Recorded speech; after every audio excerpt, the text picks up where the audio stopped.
सत्संग सुनने के लिए यहाँ पर पधारे हैं। कुछ लोगों के मन में तो शंका, एक संशय चल रहा होगा कि महाराज जी आए हैं, बहुत अच्छी बात है, लेकिन ये तो गाय की कथा सुनाएंगे। और गाय की भी भला कोई कथा होती है क्या? गाय तो जानवर है, पशु है, मवेशी है, और भला पशु की तो कोई कथा नहीं होती है। कई सारे भाई बहनों के मन में ये एक शंका चल रही होगी। तो देखो, आज इंसान की सोच बनी हुई है कि गाय माता जानवर है, लेकिन गाय माता जानवर नहीं है, ये हमारी सोच है। सत्य तो कुछ और ही है, जहां तक हम पहुंच नहीं पाए। तो ऐसा ही गैया मैया का अद्भुत सत्संग हम सभी यहां पर सुनने के लिए पधारे हैं। मेरे भाई बहनों, हम बड़े सौभाग्यशाली है कि गाय माता जी का सत्संग सुनने के लिए यहाँ पर आए हैं, क्योंकि राम जी का सत्संग हम सुनते हैं, भगवान कन्हैया का सत्संग सुनते हैं, लेकिन शायद गाय माता का सत्संग कभी नहीं सुनते होंगे। लेकिन आज राघवेंद्र सरकार की कृपा से हमको ये गौ माता का अद्भुत सत्संग सुनने का अवसर प्राप्त हुआ है। और रामचरितमानस में तो तुलसीदास जी महाराज ने लिखा भी है, बिनु सत्संग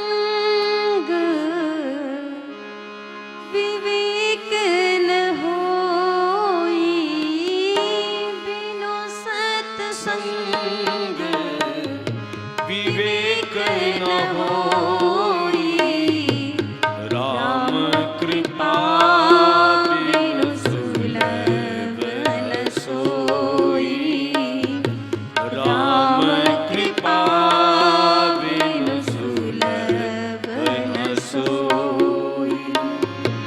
सत सुध रही सत संगति पाई, सत सुध रही सत संगति पाई, पारस परस कुधातु सुहाई, पारस परस कुधातु सुहाई। मंगल भवन अमंगल हारी, मंगल भवन अमंगल हारी, द्रवहु सुदशरथ अजिर बिहारी, द्रवहु सुदशरथ अजिर बिहारी। जय जय गो माता, जय गुरुदाता, जय जय गो माता, जय गुरुदाता।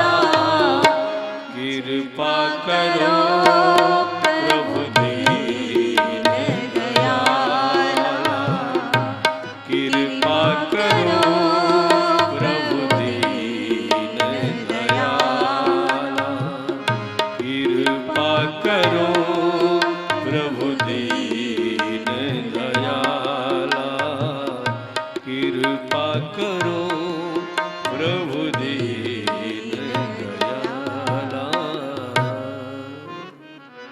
बिनु सत्संग विवेक न होई, राम कृपा बिनु सुलभ न सोई। जब तक जीव पर भगवान राम जी की कृपा नहीं होगी, तब तक सत्संग सुनने का अवसर प्राप्त नहीं होगा। और हम सब भाई बहन आज यहाँ पर उपस्थित है, तो मेरे भाई बहनों समझ लेना कि हम पर राम जी की अपार कृपा बरस रही है। क्योंकि रहने को तो दिल्ली में बहुत लोग रहते हैं, पैर रखने जितनी जगह नहीं इतने लोग रहते हैं, लेकिन इतने लोगों में से भी कुछ चंद लोग ही यहाँ पर आकर के बैठे हैं, तो समझ लेना कि उनके ऊपर राम जी की कृपा है। अभी सभी लोगों के ऊपर राम जी की कृपा नहीं हुई है। तो देखो, जब आप लोग यहाँ से जाओ ना घर पर, तो थोड़े इतरा इतरा करके चलना, इतरा इतरा करके जाना रास्ते में। इतराना तो सभी को आता है ना, मेरी माताएं तो कितने अच्छे से जानती है ना इतराना। जब भी कोई नई साड़ी लाती है तो साड़ी को पहन करके कैसे इतरा इतरा करके चलती है। जब भी कोई नया गहना पहनेगी बार बार वो साड़ी का पल्लू अगर गहने के ऊपर आ रहा है, वो दिख नहीं पा रहा, तो बार बार उस पल्लू को हटाएगी और वो गहना दिखाएगी कि मैंने भी नया गहना पहना है। और इतराना तो मेरे भाई भी बहुत अच्छे से जानते हैं। जब भी नए कपड़े पहनते हैं तो कैसे इतरा इतरा करके चलते हैं, चाल में ही मदमस्तता आ जाती है। जब भी कोई नई गाड़ी लाते हैं, जैसे सर्किल के वहां से होकर के निकलेंगे, हॉर्न की कोई आवश्यकता नहीं है, लेकिन वहां पर 10 लोग बैठे हैं तो उन 10 लोगों को दिखाने के लिए हॉर्न बजाएंगे, टीटी टीटी टीटी, ताकि उन 10 लोगों का ध्यान भाई साहब के ऊपर चला जाए और आज तो दादो गाड़ी ले आए हो। अब आप लोग विचार करो कि साधारण साड़ी और साधारण गाड़ी में हम लोग कितना इतराते हैं, तो ये तो राम जी की कृपा है, वाकई में इतराने की बात है। तो जब आप लोग यहाँ से जाओ तो थोड़ा इतरा इतरा करके चलना। फिर जो लोग कथा सुनने नहीं आए ना, वो लोग पूछेंगे अरे आज इतना क्यों इतरा रहा, तो बोलना अरे भैया क्या बताओ, आज तो मुझ पर राम जी की कृपा हो गई है, ठाकुर जी की कृपा हो गई है, इसलिए इतरा रहा हूं। क्योंकि ये सत्संग हर किसी को नहीं मिल सकता है। जिस पर राम जी की कृपा होगी उसी को मिलेगा। ऊपर राम जी बैठे, ऊपर से कृपा बरसा रहे। अब सत्संग सुनने के लिए तो आए हैं हम लोग, लेकिन सत्संग कहते किसको है? सत्संग का अर्थ क्या है? What is meaning of the सत्संग? सत्संग की परिभाषा क्या है? आज तक सत्संग कई बार सुनाई, लेकिन शायद सत्संग की परिभाषा पता नहीं होगी कि क्या है। देखो, सत्संग का अर्थ है सत प्लस संग। सत्य यानी कि सत्य और संग यानी कि साथ। यानी कि जिस स्थान पर बैठ करके हमको सत्य असत्य का ज्ञान हो जाए कि क्या उचित है क्या अनुचित है, उसको कहते हैं सत्संग। अब देखो, अच्छे बुरे का ज्ञान तो सभी को होता है, क्योंकि एक शराबी होता है ना, उसको बहुत अच्छे से पता होता है कि शराब पीना मेरे लिए हानिकारक है। भाई पैसे नहीं चढ़ाते यहां पर, लेकिन फिर भी वो शराब पीता है। क्यों? क्योंकि अभी उसमें विवेक नहीं जगा है। आगे तुलसीदास बाबा ने शर्त रखी है ना, बिनु सत्संग विवेक ना होई। अब विवेक किसको कहते हैं? तो विवेक कहते हैं बुद्धि के उस उच्चतम स्तर को, जिससे इंसान को ये पता चल जाए कि मेरे लिए क्या अच्छा है, क्या बुरा है, क्या उचित है, क्या अनुचित है, और ये जानने के बाद में मान भी ले, उसको कहते हैं विवेक। अब शराबी को ये बात तो पता है, लेकिन फिर भी पिएगा, क्योंकि उसमें अभी विवेक नहीं जगा है। जिस दिन विवेक जग जाएगा उस दिन वो सारे गलत काम करना छोड़ देगा। तो ऐसा ही सत्संग हमको सुनने को मिला है, जिससे हमारी विवेक बुद्धि जगेगी और हम अच्छे और बुरे का ज्ञान प्राप्त कर पाएंगे। क्योंकि देखा जाए तो बुद्धियां भी सामान्य तौर से 3 प्रकार की होती है। एक तो सात्विक बुद्धि, दूसरी तामसिक बुद्धि और तीसरी होती राजसिक बुद्धि। अब कैसे पता चले कि हम कौन से बुद्धि के इंसान हैं? तो एक सरल सी बात के माध्यम से जानेंगे, जिससे मेरी माताओं को भी पता चल जाएगा और भाइयों को भी पता चल जाएगा। देखो माताओं, आज तो आप खाना बना करके आई हो, खा के भी आई हो ना, खा के भी। हाँ, पहले से तो यहाँ तक खा के आ गई हो, पेट भर करके आ गई हो। अब कथा को कहाँ भरोगी? वो तो निकल जाएगी ऊपर से। अगर आप कहीं नल पर पानी भरने जाएंगे तो खाली बाल्टी लेके जाएंगे कि भरी बाल्टी? खाली बाल्टी लेके जाएंगे ना। अगर भरी बाल्टी लेकर के जाएंगे तो क्या होगा? ऊपर से निकलता जाएगा वो पानी। उसी प्रकार सब आप कोठी तो भर करके आ गए, जगह तो है नहीं, अब जो भी सुनेंगे वो ऊपर से निकलता जाएगा। इसलिए कल से भोजन करके नहीं आना है कथा में, भूखे भजन करना है। तो बुद्धियां भी 3 प्रकार की होती हैं।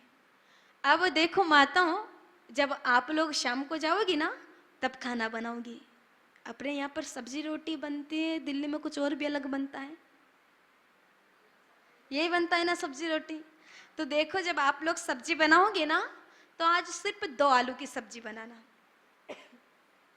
और उसमें 1 कटोरी तेल डाल देना, 4 बार मिर्च डाल देना और 3 बार नमक डाल देना।